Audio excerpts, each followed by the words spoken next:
All right. Um, the animal has freedom of self-movement because its objectivity is like light, ideality freed from gravity.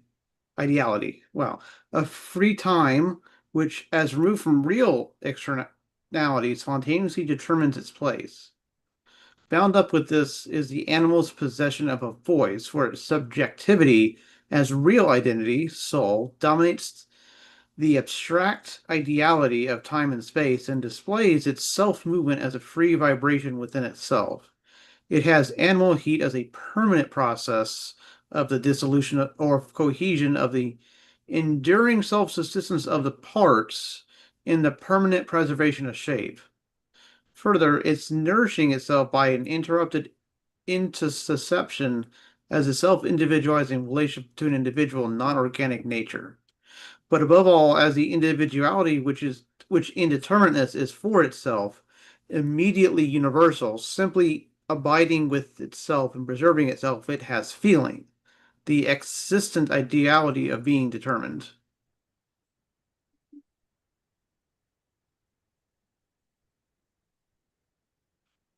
So it's self-determining at that point, like it's the feeling is it being initially aware of itself.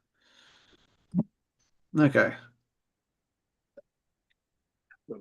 Those are things that are supposed to distinguish animals from plants. right, Yeah. So the separate. Remember last time we talked about the plant and how it is still dependent. I mean, right. it can be separated. Hydroponics can be separated by some of its environment. It doesn't need soil if it has what sustains it as far as nitrogen and water. But the animal has more freedom of self movement than the plant, of course. And the voice dominates the abstract idea of space and time and displays self movement as a free.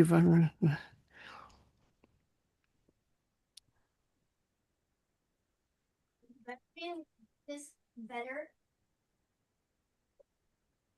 I wouldn't go so far as to claim, even with what he says here, that this stage amounts to Being, self actualization. well, it's like a proto. Yeah. Yeah. That's It's kind of like, more what I was getting out of it. And that's not that, yeah, sorry. no, You're right. you're fine because like so much of Hegel, especially at certain stages, you're almost, you're almost, tempted to jump the gun to read in higher stages into lower stages when they're not there yet, right? And so at this point, we're just talking about the animal as it's sort of like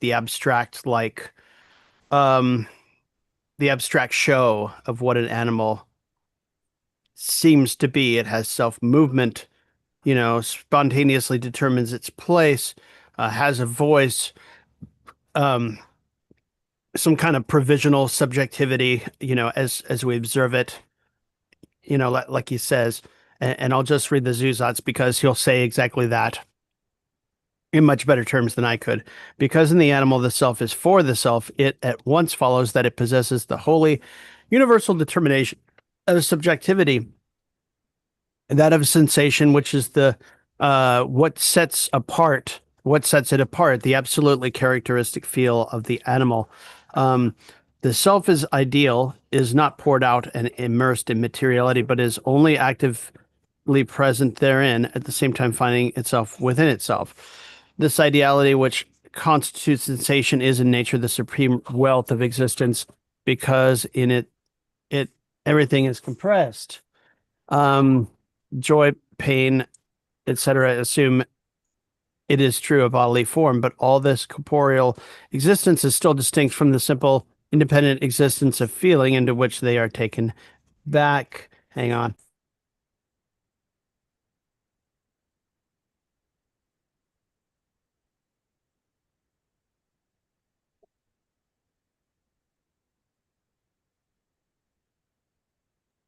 Sorry. Um, in seeing and hearing, I am simply in communion with myself, and they are in me only a form of my pure transparency and clarity. This point, which yet is infinitely determinable, which remains thus unclouded in its simplicity. This point, because it has itself for its object, is the subject is self, equals self is self-feeling. The animal in its possession of sensation has a theoretical relationship to its other, whereas the plant bears itself either indifferently or practically towards the outer world, and in the latter case does not leave it in existence but assimilates itself to it.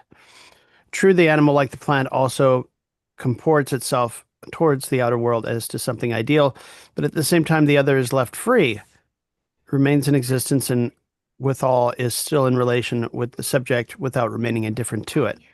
This is a disinterested relationship. The animal is sentient, is inwardly satisfied when it is modified by another, and it is precisely this inner satisfaction which is the basis of the theoretical relationship. That which enters into a practical relationship is not inwardly satisfied, since an other is posited in it. On the contrary, it must react to this modification posited in it, must sublate it and identify with itself, for it was a disturbance.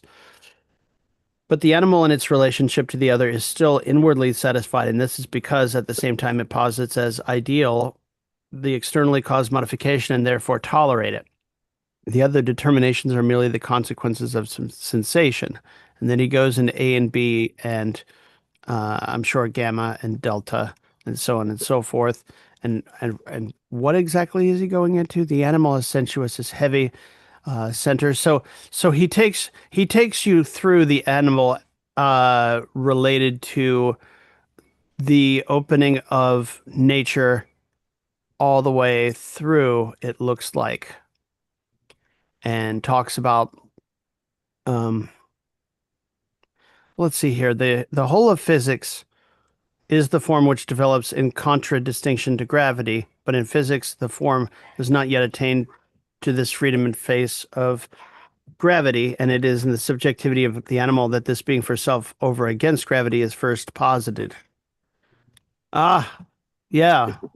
Yeah, I mean, yeah, that makes sense. That we've literally uh um what's the Air Force song? Um uh no, I can't remember shit. But the space shuttle. We've literally uh defeated gravity in the most extreme way we can currently.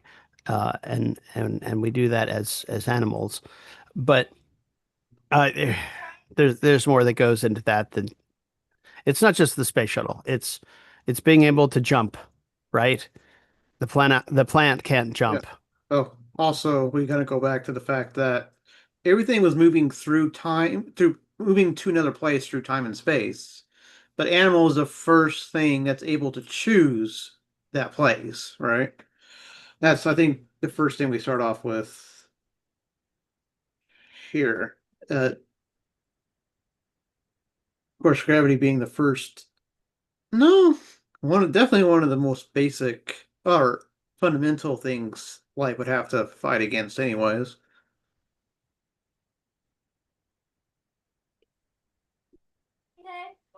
So A, we've got the spatiotemporal. B, he starts off with voice and talks about the manifestation of what's inner becoming outer in terms of, you know, yeah. Um, Metals have sound, but this still is not voice. Voice is a spiritualized mechanism which thus utters itself.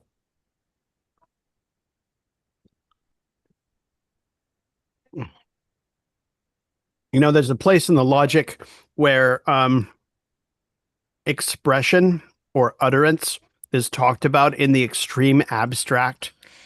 And I think this section where animal voice is highlighted should probably be like underlined and noted back to that section so you can get both the abstract, the abstract concept of expression or utterance, and then this material one in the animal. I think they should be linked, if that makes sense.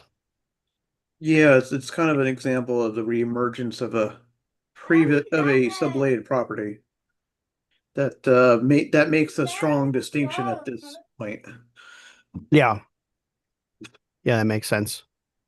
Okay, so gamma with voice, there is linked animal heat, chemical process, also yields heat, but is transitory. The animal has the lasting process of self-movement of consuming and producing itself. Chemical Um, reproduction in the individual sense here. yeah. Especially true of warm-blooded animals, so on and so forth. Delta, because the animal is a true self-subsistent self, which is attained to individuality. It excludes and separates itself from the universal substance of the earth, for which it is in for it, which is for it an outer existence. For the plant, the earth is not an outer existence because it is so close to it in its natural setting. Uh, yeah. This external world, which has not come under the domination of the self, is for the animal a negative of itself. An indifferent existence. An immediate consequence of this is that the animal's non-organic nature has become individualized in relation to it, for it is at no distance from the element. And it is this relationship to non-organic nature, which is the general notion of the animal. It is note how he writes that. Okay, this is a lesson for Marxists. Okay, when you approach things like this and read it back and really get it.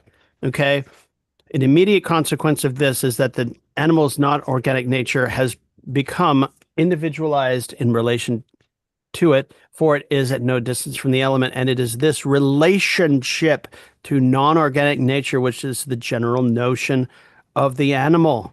Okay, when when we go to our branch meetings or other things, and we talk about Marxist philosophy, I guess you could say it all comes back to the relations between things, not necessarily what things are, but both what things are and the relationship between them that help define what those things are. You sort of de-emphasize relationships, right, between things that you're looking at studying, like between people and money, for example, going back to capital, you start to lose the sharpness of how those things can be defined.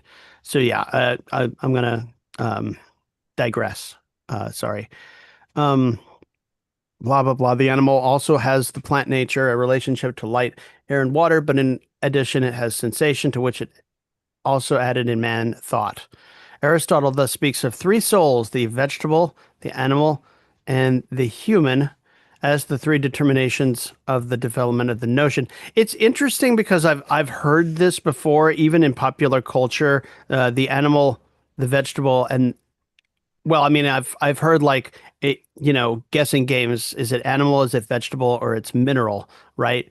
And and I think it's a holdover, a cultural holdover from like previous philosophy. As a unity of different individualities reflected into self, the animal exists as an end which spontaneously produces itself. It is a movement which returns into this individual, into this individual. The process of the individuality moves in a closed circle, which in organic being in general is the sphere of being for self. And because this is its notion, its essence, Wesen, its non-organic nature is individualized for it. Not sure what that means exactly.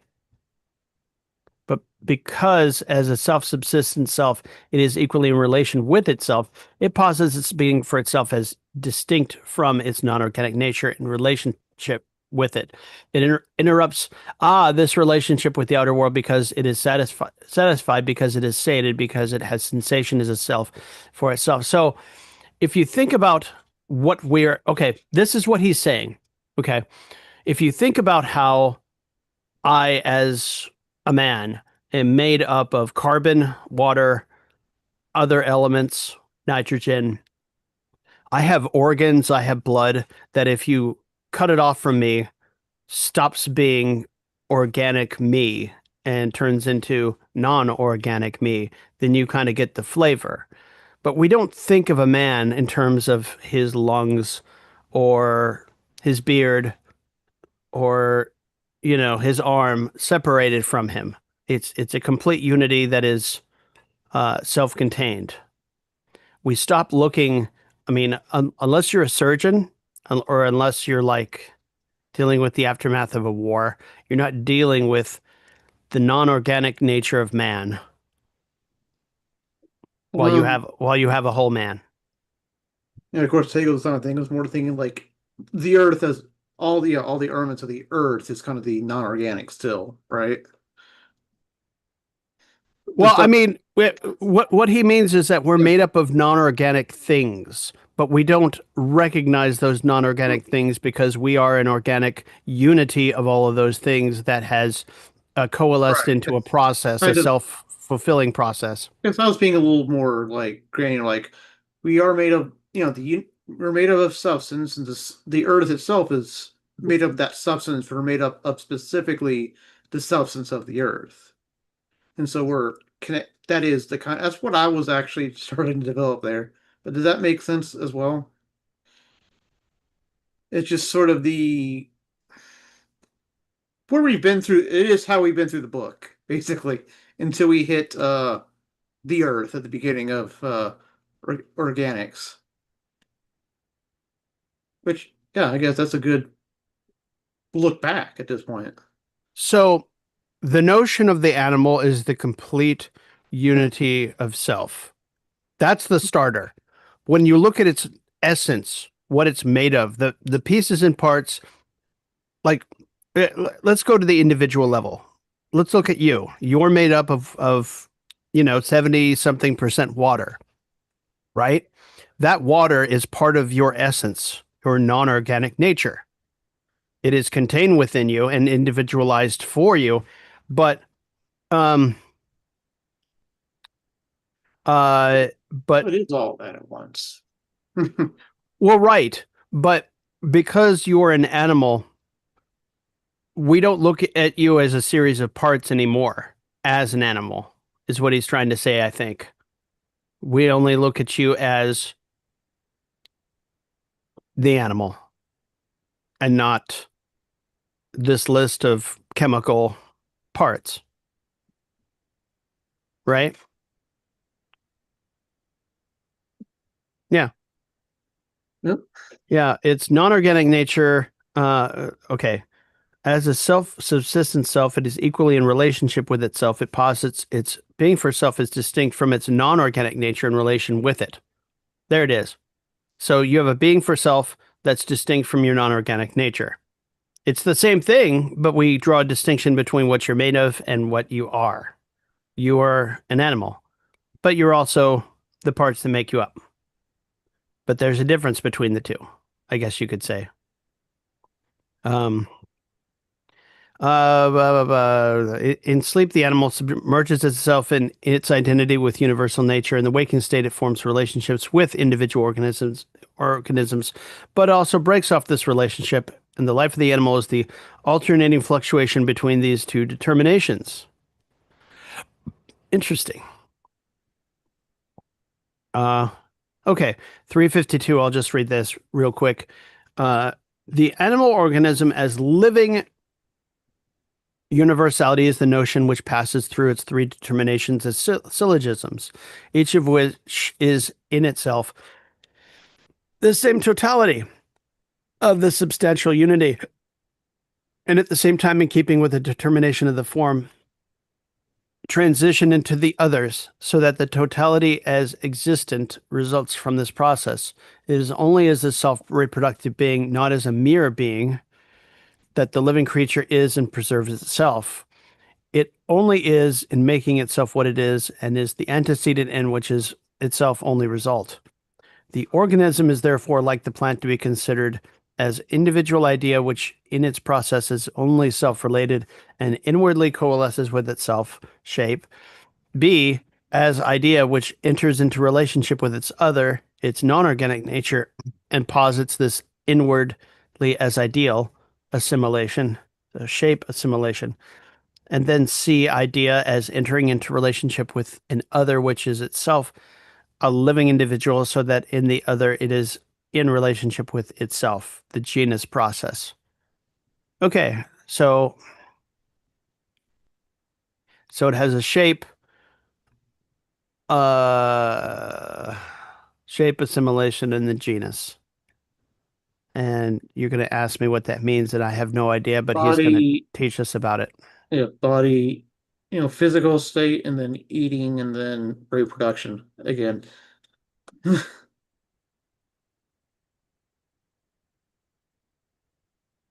That's basically the three steps, right? I'm thinking so, but Yeah. I'm going to read further or actually you can read the Zuzats if you like. Okay. I got to eat some more. No, go ahead. The animal organism is a microcosm, the center of nature, which has achieved an existence for itself, in which the whole of inorganic nature is recapitulated and idealized. This will be worked out in the detailed exposition to follow. Since the animal organism is the process of subjectivity, a self-relation in an outer world, the rest of nature is therefore here present for the first time as outward, since the animal preserves itself in this relation with the outer world. Now, the plant is drawn toward the outer world by without truly preserving itself in connection with what is other, and consequently the rest of nature is still not present for it as outer. As its own product in self-end, animal life is and means at the same time. End is an ideal determination which is already existent beforehand, so that in the process of realization we must fit in with what exists determinably beforehand. Nothing new is developed.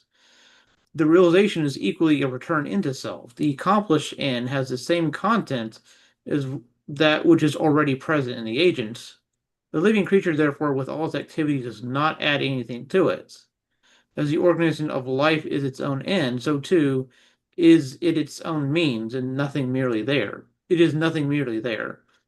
The viscera, the organs generally, are perpetually posited as ideal, for they are active against each other, and just as each as center produces itself at the expense of all the others, so it exists only through the process. In other words, that which, as sublated, is reduced to means is itself end, is itself product. Right, yeah, the need to reproduce itself. Okay, thank you. I As that which develops the notion, the animal organism is the idea manifesting only the differences of the notion, and thus each moment of the notion contains the others. It is itself system in totality. These totalities, as determinate, produce in their transition the whole, which each system is in itself as a one, as subject. The first process is that of the self-related, self-embodying organism, which contains the other within itself, while the second, that which is directed against organic nature, i.e., against its in itself in the form of another, is the judgment of the living creature. Interesting. Is active notion. Uh, the third process is the higher one, that namely of singularity, universality of the individual against itself as genus, with which it is implicitly identical. In the perfect animal, in the human organism, these processes are developed in the fullest and clearest way. This highest organism, therefore, presents us in general with a universal type, and it is only in and from this type that we can ascertain and explain the meaning of the undeveloped organism. Yeah. Yeah, we Okay. got Yeah. identity against itself, a judgment, which is negation, and then the sublation in the third one, which is the genus. Yeah, the patterns there yet again. Yeah. And so, um, huh.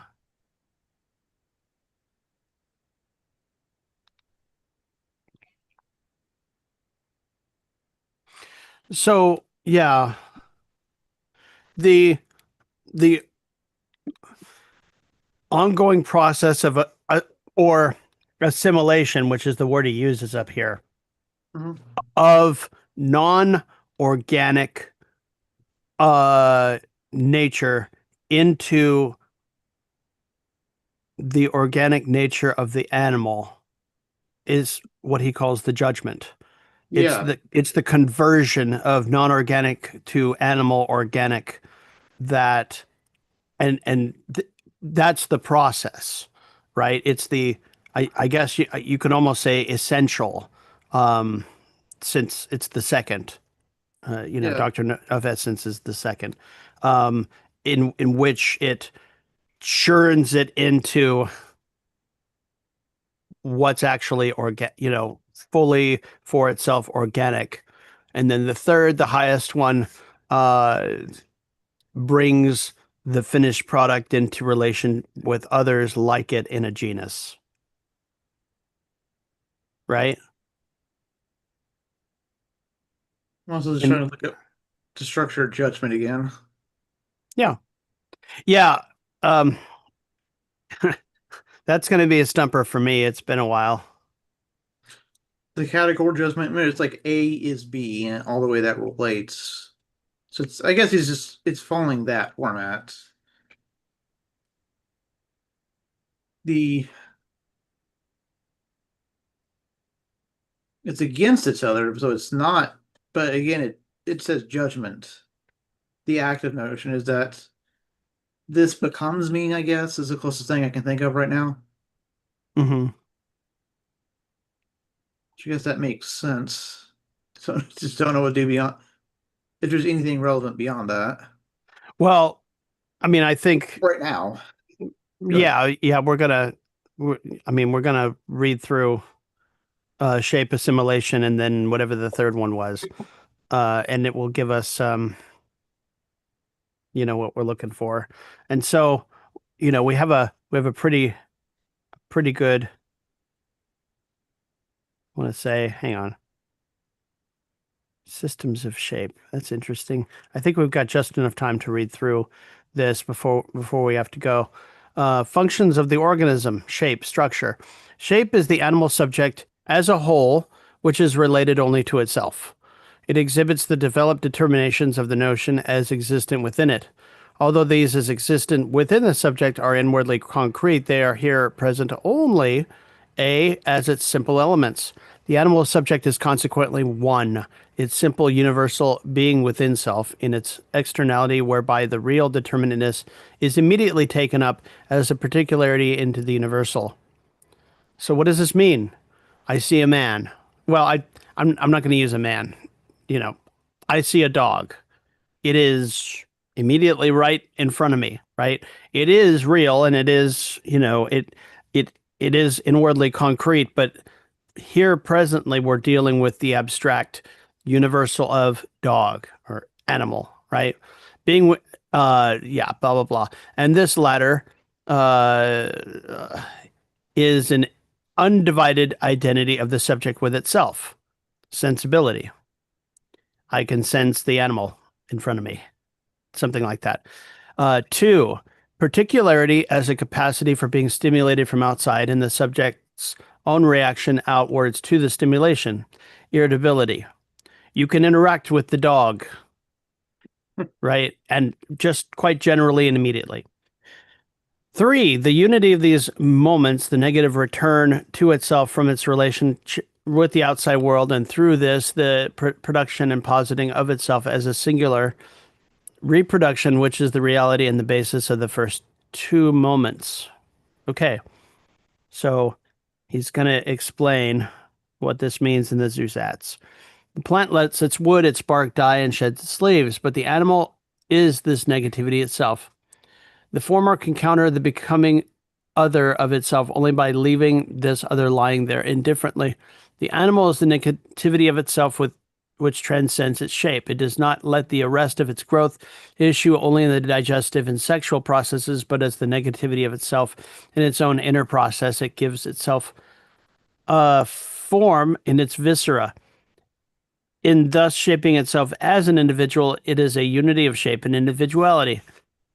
The simple identity of the universal subjectivity of the notion with itself, the sentient creature, which in the sphere of spirit is the ego, is sensibility. If an other is brought into contact with it, it transforms this directly into itself. The particularity which in sensibility is at first only ideally posited receives its due in irritability, where the activity of the subject consists in repelling the other with which it is in relation. If you think back to the phenomenology and the very early chapters on um, uh, sense, what do we call that? Sense Certainty? shit. Yeah, sense certainty and perception. This is going those shapes of consciousness while sloughing off what does that thing, first of all, right? Uh, I think directly enter in here. Where was I? Blah, blah, blah. Irritability, form of relation is okay. Irritability is also sensation, subjectivity, but in the form of relation. But whereas sensibility is only this negative relationship to other, reproduction is this infinite negativity of transforming what is outside me into itself and myself into externality. Only then is universality real and not abstract, developed sensibility. Reproduction passes through sensibility and irritability and absorbs them. It is thus derived, posited universality, which, however, as self producing, is at the same time concrete singularity. It is reproduction, which is first the whole, the immediate unity when it in self, in which the whole has at the same time entered into relationship with itself. The animal organism is reproductive. This is essentially, or this is this, it is essentially, or this is its actuality. The higher forms of life are those in which the abstract moments of sensibility and irritability have separate existences of their own, whereas the lower forms of life remain at the stage of reproduction. The higher forms of life possess within themselves the profounder differences and preserve themselves in this more intense diremption. Thus, there are animals which are nothing more than a reproductive process, an amorphous jelly, an active slime, which is reflected into self and in which sensibility and irritability are not yet separated. These are the general animal moments, but they are not to be regarded as properties, as if each acted, as it were, in its own special way, as color acts specially on sight, taste on the tongue, and so on. Nature does, it is true, give the moments an indifferent, separate existence, but only and solely in the shape, i.e., in the dead being of the organism. The animal is intrinsically the more lucid existence in nature, but it is the hardest to comprehend since its nature is the speculative notion. For although this nature is a sensuous existence, it must nevertheless be grasped in the notion. Although in sensation the animal is utterly similar in contrast to the separation of qualities characteristic of inorganic nature, yet the animal is also the most concrete, for it allows the moments of the notion, real in a single subject, to have determinate existence. The inorganic, on the other hand, is abstract. In the solar system, sensibility corresponds to the sun. The moments of difference are comet and moon, and reproduction is the planet. But whereas there, each member is a separate existence, here they are held in a single subject. So if you think of the solar system, it's made of several parts, and we don't think about, we can think of the separate parts as in and of themselves. Okay? Sun, moon, comet, planet, right? But if you think about the animal is a complete and single subject made up of those parts. You can't think of that single subject without those parts, and you can't think of those parts without the single subject.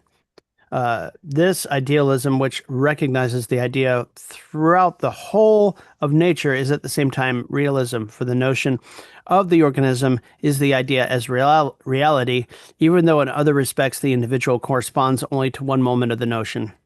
What philosophy recognizes in the real, the sensuous world, is simply the notion.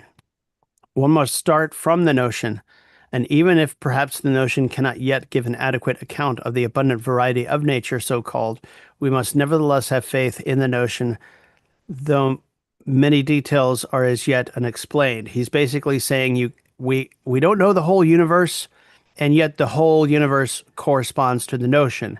It has to. There is nothing outside of reality. There is nothing outside of nature. Even if it's unexplained, it is still explainable within terms of nature. This is his way of saying there are stars we haven't reached, and yet they're going to correspond to the same laws that our star does. And our uh, nature, inorganic or organic, does. Cool. And That's like, you know, really that's really fucking cool. so yeah, it's kind of like thinking his counterexample that he's talking about, like going to a different star and the physics are entirely different over there. We don't have any reason to expect that to be the case. Right. Well, The demand that everything the yeah. demand that everything be explained is altogether vague. That it has not been fulfilled is no reflection on the notion, whereas it holy shit. So I Huh? the the the problem that the online left, okay, uh, including several people who like to write for Jacobin or Spectre or other. I've I talked about this with Doug several years ago, and we talked about how the notion that the anti-Hegelian left has of Hegelianism of Hegel is that he demands an explanation for everything. And here is Hegel saying, and I quote, the demand that everything be explained is altogether vague, that it has not been fulfilled is no reflection on the notion. Whereas in the case of the theories of the empirical physicists, the position is quite the reversed. These must explain everything. There must be a unified field theory, or we can't explain anything. For their validity rests only on particular cases. The notion, however, is valid in its own right, the particulars that will soon find their explanation. So, yeah, if you're looking for a direct rebuke to, I can't remember his name, but me and him went head to head a while Hmm. back. His name's Aaron. Oh, hang on a Earl? second. Huh? Earl? Um, Hang Or on. somebody else? Okay. It That's Adam Turl. it's Never mind. it's Aaron Jaffe. That Ah, I that remember that now. yeah, that's who it is. Yeah, he was basically saying because Hegel demands that everything have an explanation beforehand, Hegel is therefore erroneous. And of course, Hegel here is saying it's ridiculous to assume that you're going to get an explanation for everything, even in philosophy. Actually, oh, I need I need to forward this to Harrison.